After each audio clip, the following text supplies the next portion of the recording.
2장 같이 말씀을 나누도록 하겠습니다.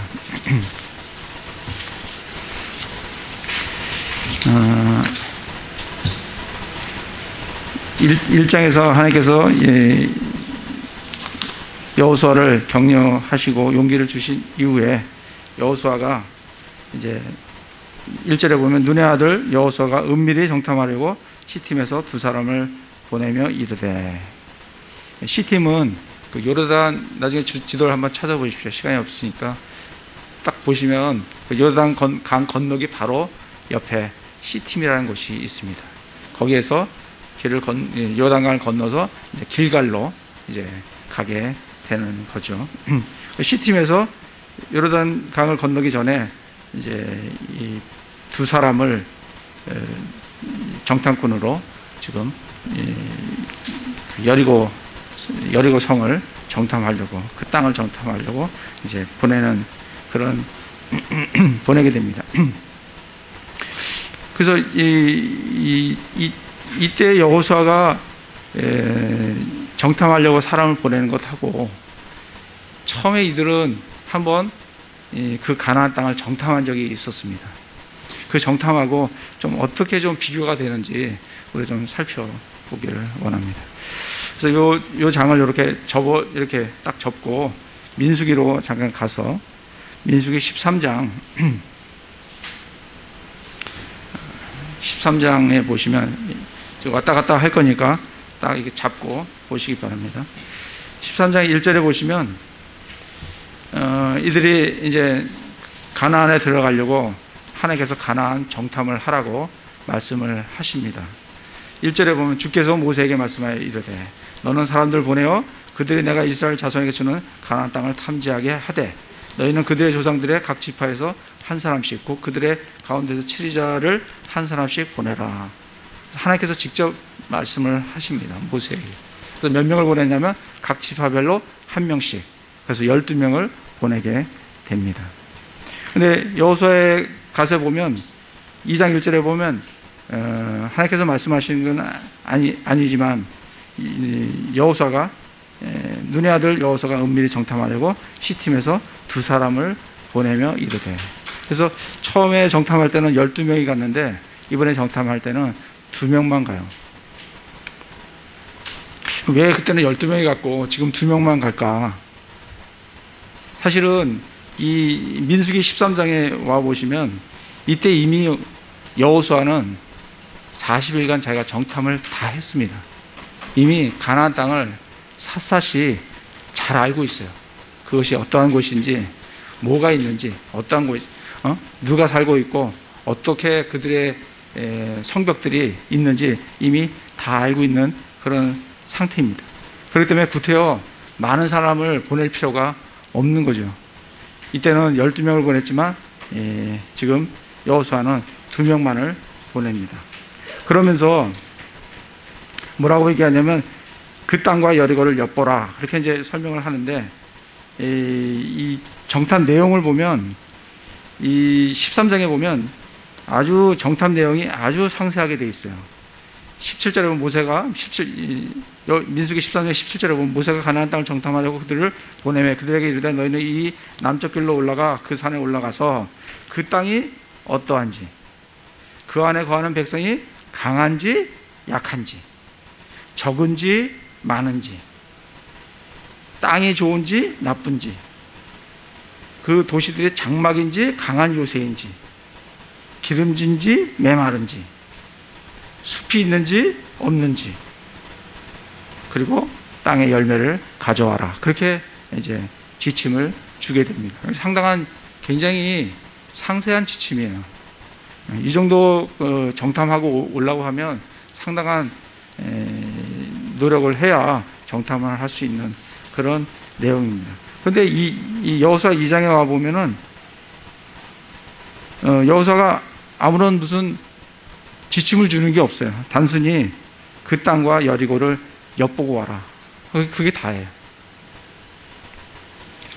그런데 이들이 며칠간을 엿보냐면 13장 25절에 보면 40일 뒤에 그들이 돌아오게 됩니다. 근데 이 여호수아 때는 며칠 만에 그들이 돌아오냐면 그 2장에 보면 2장 1절에 보면 2절에 보면 어떤 이가 여리고 왕에게 고하여 이르되 보소서 오늘 밤에 이스라엘 자손 중 몇 사람이 지역을 탐지하러 여기로 왔나이다. 그러니까 오늘 밤에 왔는데 바로 그 사람들한테 발각이 됐어요.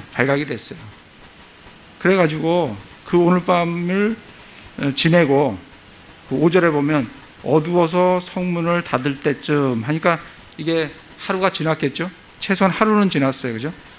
왜냐면 밤에 발각됐으니까 어두울 때가 되려고 하면 그 다음날 어두울 때니까 최소한 하루는 지난 것 같아요. 그래서 어두울 때쯤 돼서 이제 그 성문을 닫을 때쯤 돼가지고 사람들이 이제 추격하는 사람들이 나가게 되는 거죠. 그래서 하루가 지났고, 그리고 뒤에 가보면 16절에 가보면 사흘 동안 숨었다가 이렇게 되니까 최소한 4일은 그 땅에 머물렀던 것으로 생각이 됩니다. 그래서 처음 정탐할 때는 40일을 갔는데 두 번째 정탐할 때는 4일을 머무를 것으로 생각이 됩니다. 그리고 이제 처음에 정탐을 했을 때는 와서 이 정탐꾼들이 모세와 그리고 그 회중들 전부에게 13장에 보시면 13장 27절에 보면 26절부터 보면 그들이 가서 바란 광야에 가데스에 이르러 모세와 아론과 이스라엘 자손의 온 회중에게 나와 그들과 온 회중에게 말을 전하고 그 땅의 열매를 보여주며. 그러니까 모세한테만 보고한 게 아니고 모세와 아론과 그리고 그 회중들이 다 듣는 데서 12명이 자기들이 보고한 것을 전한 것을 볼 수가 있습니다. 그런데 2장에 와보면 여호수아 2장에 보시면 2장 23절 24절에 보시면 누구에게만 보고를 하냐면 여호수아에게만 보고해요. 23절에 보면 이에 두 사람이 돌아서서 산에 내려와 건너가서 눈의 아들 여호수아에게 이르러 자기들에게 일어난 모든 일을 그에게 고하고 또 여호수아에게 이르되 하면서 여호수아에게 자기의 모든 것들을 보고하는 것을 볼 수가 있습니다. 근데 보고 내용을 보면 이 13장에 민수기 13장에 보면 이들은 뭘 봤냐면 아주 그 땅이 젖과 꿀이 흐르는 땅이라는 걸 봤어요. 근데 그 반면에 또 뭘 봤냐면 안악자손을 봤어요. 이 안악자손을 보니까 자기들은 메뚜기만 한 거예요. 너무 커요. 사실 그들에게 무슨 말을 들어본 건 아니에요. 근데 보기만 해도 자기는 싸움의 상대가 안 될 것 같아요. 그런 말을 가지고 와서 이 보고를 하게 됩니다. 민수기 13장 33절에 보면 거기서 우리가 거인들에게서 나온 안악의 아들들 곧 거인들을 보았는데 우리 스스로 보기에도 우리가 메뚜기 같았으니 그들이 보기에도 그와 같았을 것이다 라고 보고를 하게 됩니다. 그러니까 온 회중들이 1절에 보면 이 온 회중이 목소리를 높여 부르짖으며 백성이 그 밤에 울었어요. 그리고 결론이 뭐냐면 이집트로 돌아가자는 거예요. 결론이 그렇게 난 거예요. 그랬을 때 정말 믿음의 사람인 갈렙과 여호수아가 6절에 보면 그 땅을 탐지한 자들 중에 눈의 아들 여호수아와 여분의 아들 갈렙이 자기 옷을 찢고 그 이스라엘 자손의 온 무리에게 말하여 이르되 우리가 돌아다니며 탐지한 땅은 매우 좋은 땅이니 주께서 우리를 기뻐하시면 우리를 이 땅으로 데리고 들어가시고 그것을 우리에게 주시리라 하고 믿음의 반응을 하는 것을 참 볼 수가 있습니다. 그러한 여호수아예요. 그러한 여호수아가 지금 이 여호수아 2장에서 정탐꾼 2명을 그 가나안 땅 여리고 땅을 점령을 하도록 보내는 걸 볼 수가 있는데 그들이 갔다 와서는 23절 24절에 그들이 정말 그들은 안악자손을 만난 게 아니라 라합을 만났어요. 라합을 만나서 그들은 땅을 상세히 보지는 않았지만 라합을 통해서 그 사람들이 어떤 상태인지를 아주 중요한 정보를 정말 사람들의 상태를 아주 중요한 정보를 가져온 걸 볼 수가 있습니다. 그래서 그 상태가 어떠냐면 그 여호수아 2장 9절부터 11절까지 그들의 마음이 녹아내렸고 용기가 하나도 없고 다 낙담했고 그런 어떤 정보들을 여호수아에게 주는 걸 볼 수가 있습니다. 그래서 그들이 23절 24절에 이에 두 사람이 돌아서서 산에서 내려와 건너가서 눈의 아들 여호수아에게 이르러 자기들에게 일어난 모든 일들을 그에게 고하고 또 여호수아에게 이르되 진실로 주께서 그 온 땅을 우리 손에 넘겨주셨으므로 심지어 그 지역의 모든 거주민이 우리를 인하여 기진에 있나이다 하였더라. 그래서 이 지난번 정탐한 거하고 이번 정탐을 보면 1차 정탐할 때는 정말 수고는 많이 했는데 그들은 참 믿음이 없었어요. 근데 이번 정탐은 뭐 40일을 정탐한 것도 아니에요. 딱 4일이에요. 만난 거는 라합 만난 게 다예요.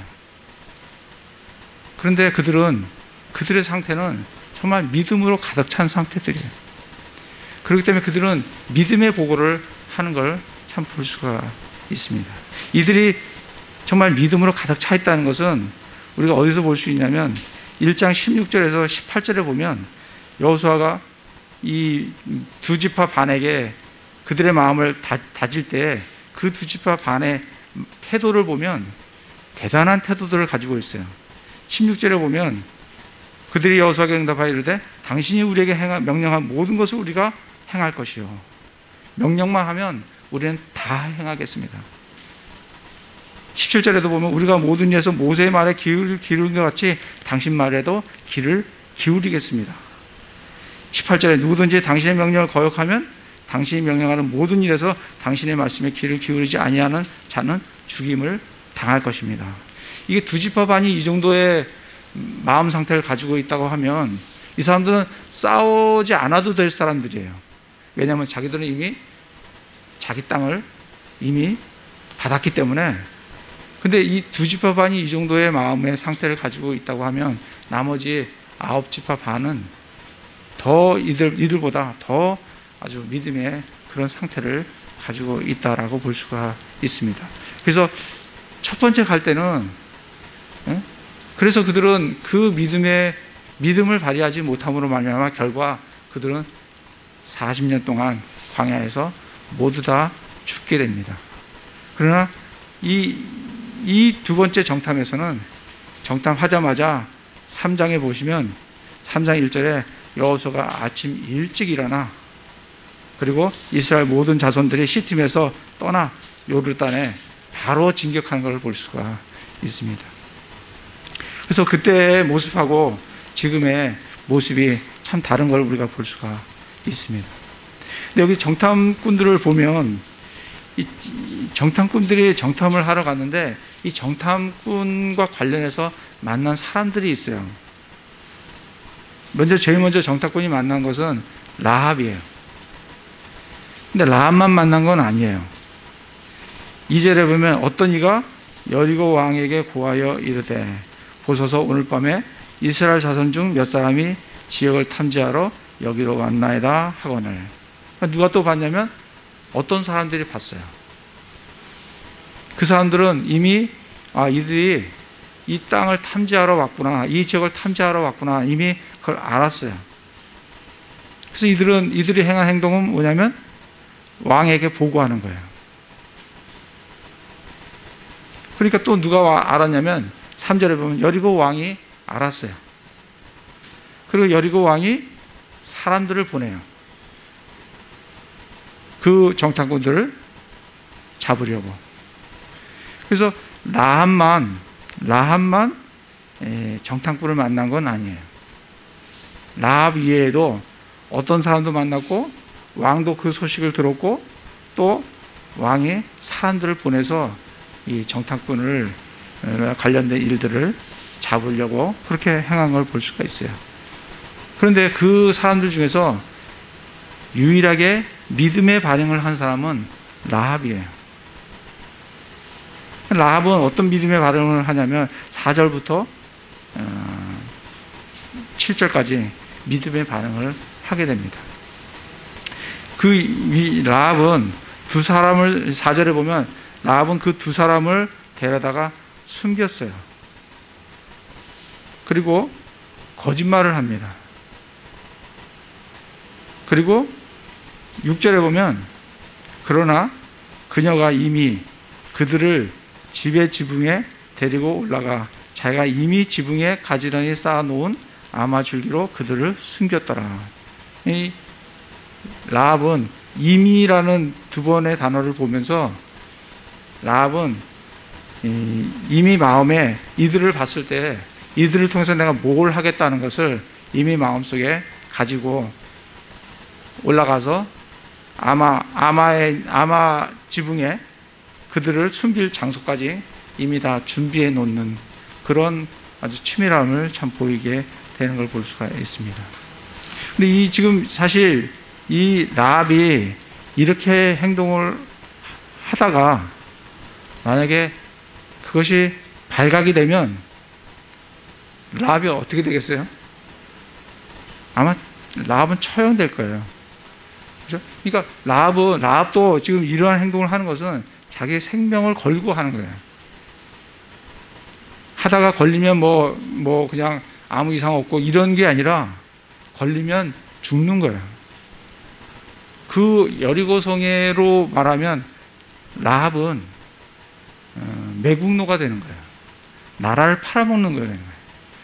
자기를 자기가 살려고 나라를 파는 그러한 사람이 창녀 라합입니다. 그러니까 자기의 생명을 걸고 이 일을 했다는 거예요.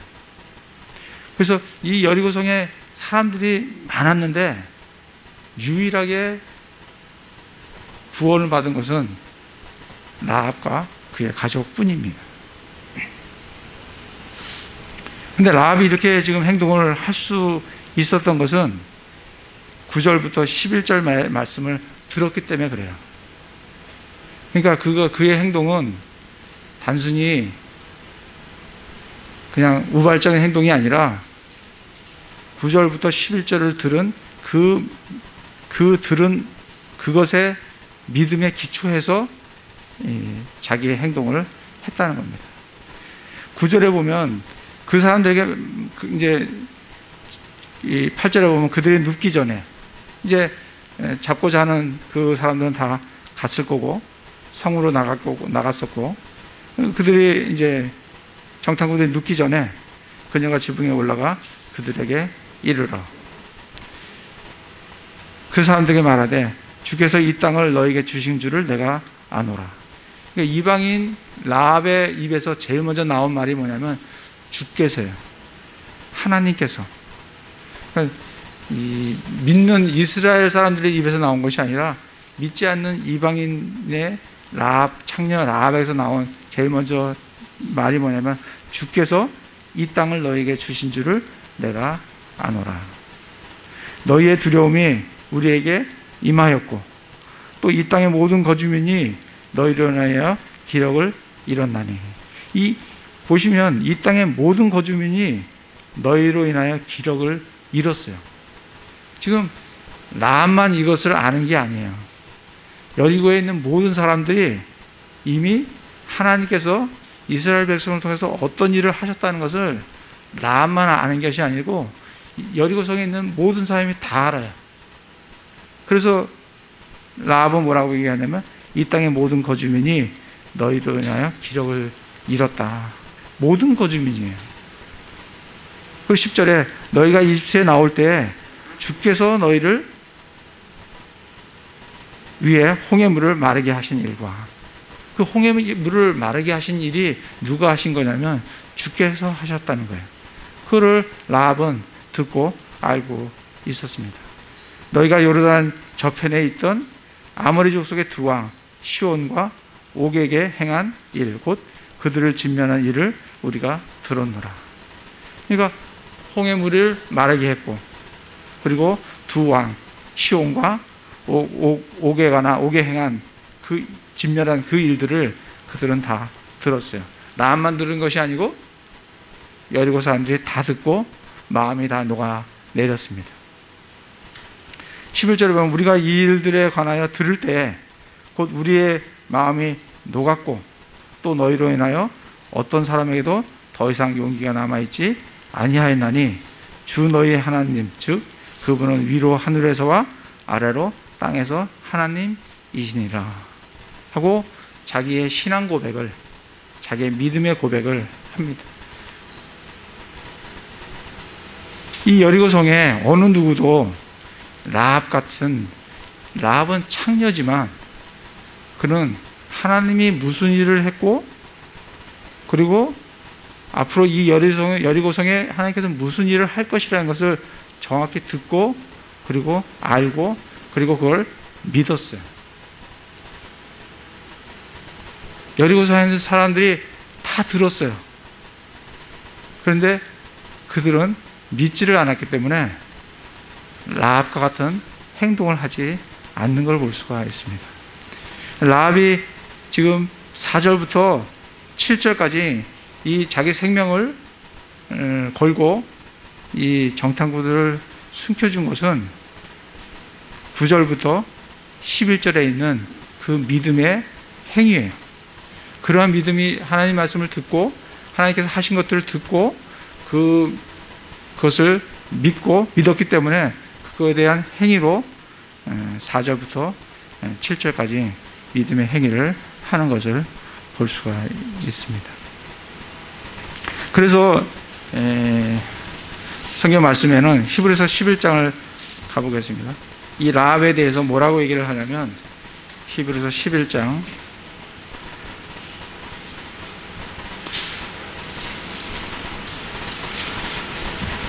31절에 믿음으로 창녀 라합은 정탐꾼들을 평안히 받아들이고 믿지 아니하는 자들과 함께 멸망하지 아니하였도다. 그렇게 말씀합니다. 믿음으로 창녀 라합은 정탐꾼들을 평안히 받아들였다는 거예요. 이 정탐꾼들을 받아들이는 것이 창녀 라합의 믿음으로 했다는 거예요.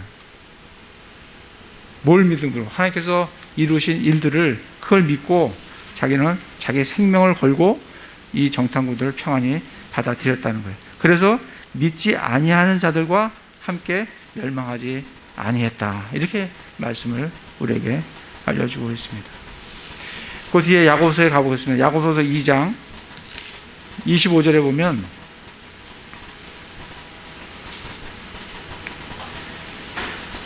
또한 이와 같이 창녀 라합이 사자들을 받아들이고 그들을 다른 길로 보냈을 때에 행위로 의롭게 되지 아니하였느냐. 창녀 라합이 이 정탐꾼들을 받아들이고 그들을 안전하게 다른 길로 보냈던 것은 그가 그렇게 했던 그 행위는 믿음의 행위였다는 거예요. 지금 여기서 말씀하시는 그 행위는 믿음의 행위를 말하고 있습니다. 그래서 믿음에는 반드시 행위가 있게 되어 있어요. 행위에서는 믿음이 나지 않아요. 그런데 믿음에서는 반드시 행위가 나와요. 그러니까 그가 믿었다면 그 믿음에 의한 행위들이 나타나지게 되어 있습니다. 그래서 지금 야고보서에서는 그가 행위로 의롭게 되었다. 그 행위는 무슨 행위라고요? 믿음의 행위였다.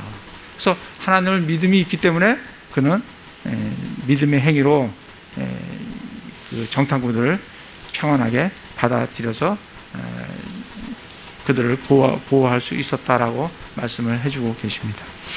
다시 여호수아로 와서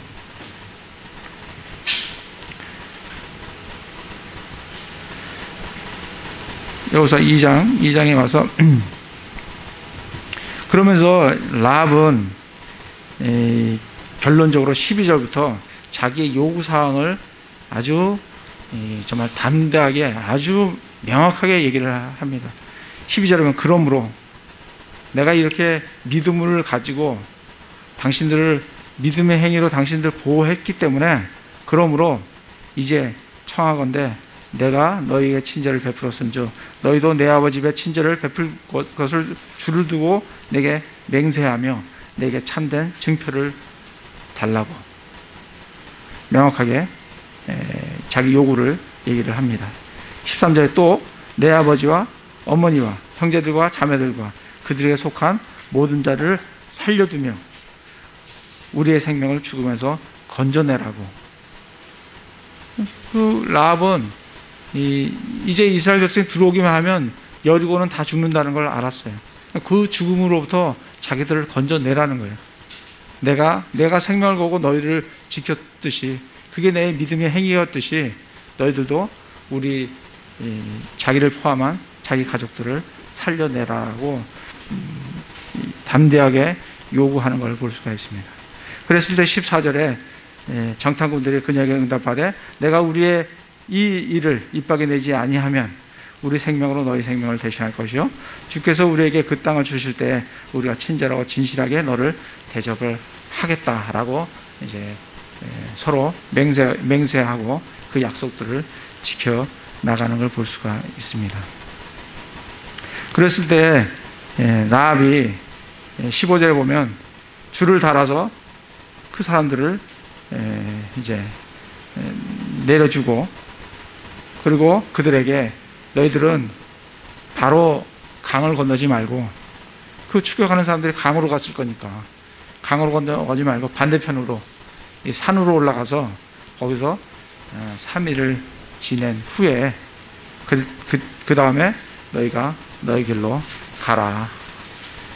그러니까 18절에 이 정탐꾼들이 보라, 우리가 이 땅에 들어올 때 너는 우리를 달아내린 창에 주홍색 실로 된 이줄을 메어두고 내 아버지와 어머니와 형제와 내 아버지의 온 집안을 내 집에 데려와라. 그래서 그 집에 있지 아니하면 그 피는 우리에게 돌릴 수 없고 그의 피로 돌아갈 것이고, 만약에 그 안에 있는 사람에 대해서는 그가 다치면 그 피가 우리에게로 돌아오게 될 거라는 약속을 하고 떠나게 됩니다. 그랬을 때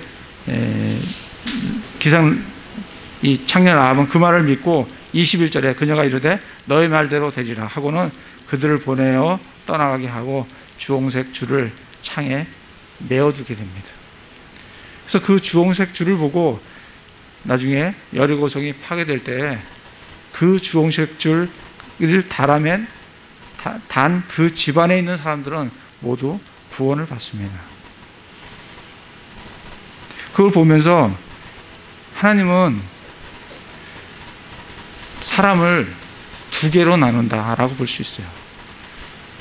주홍색 줄을 달아낸 그 방에 있는 사람들과, 그리고 그 안에 있지 아니하는 사람들. 그 주홍색 줄에 안에 있는 사람들은 어떤 형태로든 여리고가 망할 때 그들은 구원을 받았어요.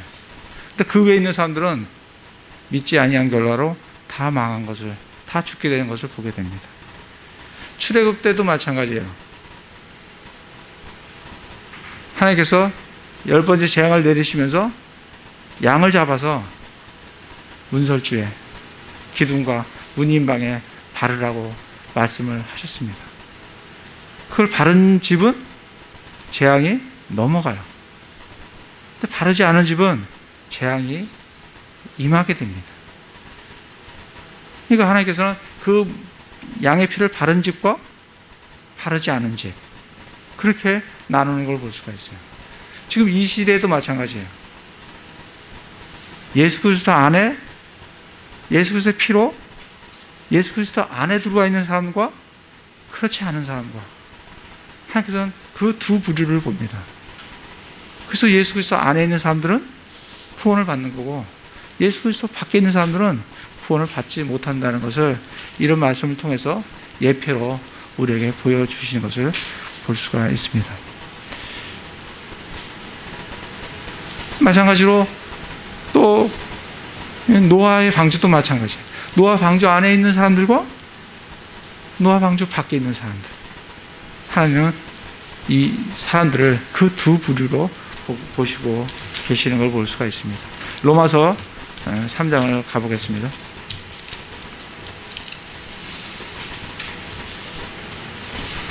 로마서 3장 24절에 보시면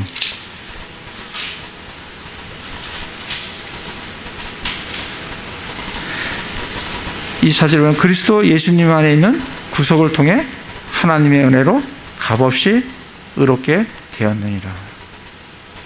지금 이 시대에는 예수 그리스도 안에 있는 사람들, 예수님의 피값으로 구속받은 사람들은 다 구원을 받습니다.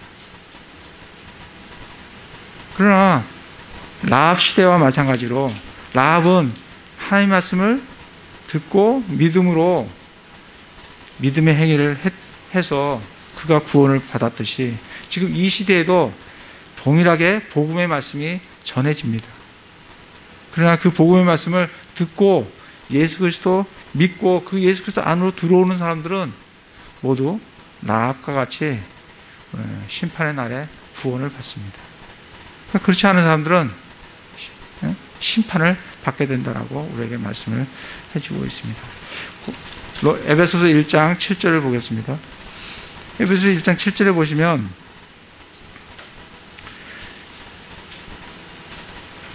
그 사랑하는 자 안에서 우리가 그분의 풍성한 은혜에 따라 그분의 피를 통해 구속 곧 죄들의 용서를 받았도다. 주홍색 실이 달려있는 방에 있는 사람들이 구원을 받았듯이 어린 양의 피가 문인방과 문설주에 발려진 사람들이 재앙을 피할 수 있었던 것과 같이 예수 그리스도의 피가 발라진 사람들에게는 심판의 날에 심판을 받지 않고 예수 그리스도로 말미암아 구원을 받는 것을 우리에게 말씀을 해주고 계십니다. 골로새서 1장을 보시면 골로새서 1장 14절도 마찬가지의 말씀이에요. 그분 안에서 우리가 그분의 피를 통해 구속 곧 죄들의 용서를 받았도다. 그래서 우리는 예수 그리스도의 피로 예수 그리스도 그분 안에 있을 때 우리는 구원을 받는 것을 우리에게 보여주고 계십니다. 그래서 믿음은 이 라합의 믿음은 어디서 오냐면 로마서 10장 17절에 믿음은 어디서 와요? 들음에서 와요. 들음은 하나님의 말씀으로 말미암았느니라. 그게 로마서 10장 17절 말씀이에요. 믿음은 들음에서 와요. 여호수아 2장에 가보면 이들이 다 들었어요. 라합만 들은 게 아니에요. 여리고에 있는 성에 있는 모든 사람들이 다 들었고 마음이 다 녹아내렸고 용기를 다 잃었고 기진맥진한 상태예요. 그런데 믿음의 반응을 한 사람은 라합 한 사람이에요. 믿음은 들음에서 오는데 모든 사람이 듣는다고 해서 다 믿는 건 아니에요. 그러나 믿은 사람들 중에 듣지 않고 믿은 사람은 없어요. 무슨 말씀인지 이해되시죠? 듣는다고 해서 다 믿는 게 아니에요. 이 세상도 마찬가지예요. 복음을 들려준다고 해서 다 믿는 게 아니에요. 그런데 믿은 사람은 듣지 않고 믿은 사람은 없다는 거예요. 말씀을 듣지 않고 자기는 무슨 다른 방법으로 하나님을 믿는 방법은 없다는 거예요. 믿음은 들음에서 와요. 그러니까 우리는 부지런히 하나님 말씀을 들으셔야 돼요. 부지런히 하나님 말씀을 들으셔야 돼요. 그래서 구원의 하나님뿐만이 아니라 정말 내 삶 속속들이 구석구석에서 내 삶 속에서 역사하시는 하나님을 믿고 의뢰하기 위해서는 부지런히 하나님의 말씀을 들으셔야 돼요. 부지런히 들으시면 그 들으신 말씀을 통해서 믿음이 와요. 그럼 이 세상이 어떻게 요동을 치든 이 세상이 어떻게 변화가 되든 우리는 그 변화에 아무 관계없이 영원하신 하나님, 전능하신 하나님 앞에 평안한 가운데 이 세상을 살아갈 수가 있습니다. 라합이 그런 삶을 살았던 거예요. 그래서 라합이 나중에 어떠한 구원을 받냐면 여호수아 6장을 가보겠습니다. 6장 17절에 보면 이제 여리고 성이 무너지죠. 17절에 보면 도시와 그 안에 있는 모든 물건은 주께 저주를 받을 터이나 오직 창녀 라합과 그녀와 함께 집에 있는 모든 자는 살리니 우리가 보낸 사자들을 그녀가 숨겼느니라 하고, 그녀뿐만 사는 게 아니라 그녀의 말을 듣고 그 집안에 모여있는 사람들은 다 삽니다. 21절에 도시 안에 있던 모든 것을 진멸하되 남자와 여자와 어린이와 노인과 소와 양과 나귀를 칼날로 진멸하니라. 칼날로 다 죽입니다. 그러나 여호수아가 그 지역을 정탐한 두 사람에게 이르되 그 창녀의 집에 들어가 너희가 그 여인에게 맹세한 대로 그녀와 그녀에게 속한 모든 것을 데리고 나오라 하며, 정탐한 청년들이 들어가 라합과 그녀의 아버지와 어머니와 형제들과 그들에게 속한 모든 것을 데리고 나오고 그녀의 모든 지주들을 데리고 나와서 이스라엘 진영 밖에 두니라. 25절 여호수아가 청년 라합과 그녀의 아버지 집안과 그녀에게 속한 모든 것을 살려 두었으므로 그녀가 이날까지 이스라엘 안에 거하나니 이는 여호수아가 여리고를 정탐하고 보낸 사자들을 그녀가 숨겼기 때문이다. 그래서 이거를 지금 히브리서와 야고보서에 뭐라고 얘기하냐면 그가 믿음으로 했다는 거예요. 그 믿음의 행위가 그를 구원했다는 거예요. 그렇게 우리에게 말씀을 주고 계십니다. 그래서 이 라합의 믿음이, 이것이 라합이 정말 얻은 축복이 이것만이 아니에요. 우리 민수기를 한번 가보겠습니다.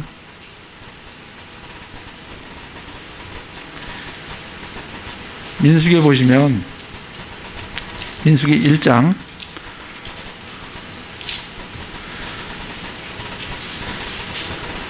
첫 번째 인구 조사를 시작을 하는데 1장 7절에 보면 1장 4절에 보면 각 지파에서 한 사람 곧 그의 조상들의 집에서 우두머리 한 사람을 취하여 너희와 함께 하게 할지니라. 각 지파별로 우두머리 한 사람을 취하라는 거예요. 근데 그때 유다 지파에는 누가 우두머리가 되냐면 유다에게서는 아비나답의 아들 나손이 우두머리예요. 나손의 아들이 누구냐면 살몬이에요. 그 살몬이 누구하고 결혼을 하냐면 창녀 라합과 결혼을 합니다. 좀 이해가 되세요? 정말 살몬이 창녀 라합과 결혼한다고요. 이거 개혁성경 같이 기생 아닙니다. 무슨 그런 진짜 자기 몸을 판 창녀예요. 우리 킹제임스 성경에는 창녀 라합이라고 곳곳에 그렇게 못이 박혀 있어요. 살몬이 누가 결혼하냐면 창녀 라합과 결혼해요. 창녀 라합한테 볼 게 뭐가 있겠어요? 그녀에게 볼 수 있는 거라는 건 유일하게 자기 생명을 건 믿음뿐이에요. 그러니까 그 믿음을 보고 살몬이 창녀 라합과 결혼을 합니다. 그래서 마태복음 1장에 가보시면 1장 4절에 보면 람은 아비나답을 낳고 아비나답은 나손을 낳고, 여기까지 민수기 1장 내용이죠. 나손은 살몬을 낳고 살몬은 라합에게서 창녀 라합에게서 보아스를 낳고 보아스는 룻에게서 오벳을 낳고, 이 보아스도 나중에 룻기를 한번 우리가 나중에 하겠지만 보아스가 태어났는데 보니까 자기 엄마가 뭐예요? 창녀예요. 이거 끔찍한 일이잖아요. 태어났는데 뭐 정말 다윗 왕의 아버지가 다윗 왕이다 그러면 그거에 뭐 정말 감사합니다 하겠지만, 태어났는데 엄마가 창녀예요. 결혼을 할 수 있겠습니까? 누가 엄마가 창녀인 사람에게 누가 결혼을 하려고 하겠어요?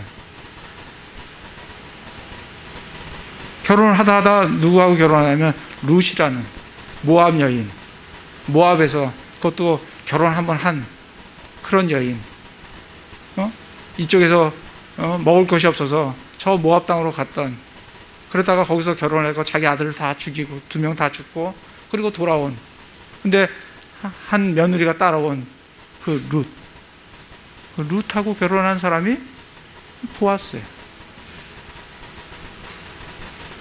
그리고 그 보아스에서 누굴 낳냐면 오벳을 낳고, 오벳에게서 이새를 낳고, 이새에서 이스라엘에서 가장 훌륭한 왕인 다윗 왕이 태어난 걸 볼 수가 있습니다. 다윗 왕이, 그러니까 창녀라 하면 다윗 왕의 고조 할머니예요. 고조 할머니. 그래서 창녀라함이 믿음 하나로 나중에 그 계보에서 예수 그리스도인 메시아가 오시는 그 계보에 들어가는 사람이 창녀 라합입니다. 그녀에게 볼 수 있는 것은 유일하게 믿음 하나예요. 그렇지만 그가 생명을 건 그런 믿음의 행위를 했을 때 하나님께서 그를 높이 정말 메시아를 낳는 그 계보의 한 여인으로 집어 넣는 것을 참 볼 수가 있습니다. 그래서 정말 우리도 이 세상에 우리가 살아가요. 우리가 얼마 했으면 이 세상을, 우리의 생을 마감합니다. 그때 우리에게 남는 건 뭐냐면, 우리가 이 세상을 믿음으로 살았느냐, 아니면 내 생각대로 살았느냐. 지금 우리 이 세상이 살기가 굉장히 어려운 세상이에요. 굉장히 복잡한 세상이에요. 이럴 때 정말 우리가 믿음으로 하나님께서 말씀하신 그 말씀대로, 그렇게 말씀대로 살면 어리석다라고 많은 사람들이 얘기를 해요. 그렇지만 그거는 세상 사람들의 얘기고, 하나님께서는 그렇게 말씀하시지 않으세요. 믿음으로 산 사람들에게 하나님께서는 충분하게 보상을 하시고, 믿음이 없이는 기쁘시게 못하나니, 하나님께 나아가는 자는 반드시 그가 계신 것과 또한 그가 자기를 찾는 자들에게 상 주시는 이심을 믿어야 할지니라. 그래서 이 땅에서 정말 라합과 같이 생명을 건 믿음, 그러한 믿음으로 살아가시는 형제 자매님 다 되시기를 기도를 드립니다. 제가 기도하겠습니다.